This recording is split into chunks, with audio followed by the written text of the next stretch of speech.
If you're seeing a sign in error in the Epic Games launcher, don't worry. In this video, I'm going to walk you through a few quick fixes that solve the problem for most people. We'll go step by step, starting with the simplest checks first, so you can get back into your account and back to gaming as fast as possible. If this tutorial helps, make sure to hit the like button and subscribe for more easy tech fixes. Let's jump in. First, check your internet connection. A weak or unstable connection can stop the launcher from signing in properly, even if the rest of your PC seems to be working fine. Try opening a website in your browser to make sure your connection is active, and if needed, restart your router or switch to a more stable network. Next, double check that your email and password are correct. It sounds basic, but a small typo, a saved old password, or an autofill mistake can cause the sign-in error right away. If you're not sure, go ahead and reset your password so you can start fresh with a new login. Once you've confirmed your login details, fully restart the Epic Games launcher.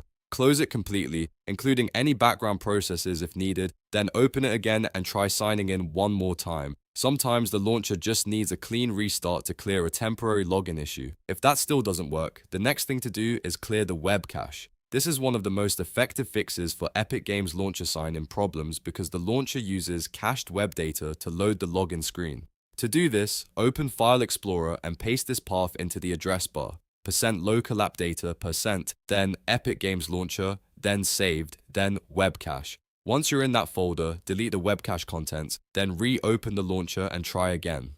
This can remove corrupted data that may be blocking the sign-in page from loading correctly. Another thing that can interfere with login is a VPN. If you're using one, disable it temporarily and test the launcher again. In some cases, Epic's sign-in system may not respond correctly when a VPN changes your location or network route, so turning it off can immediately fix the issue.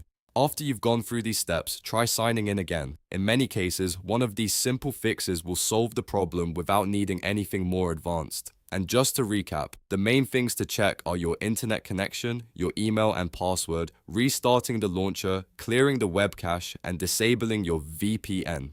Those 5 steps solve a lot of Epic Games launcher sign-in errors quickly and safely. If this video helped you out, please hit like and subscribe for more tutorials just like this. Thanks for watching, and I'll see you in the next one.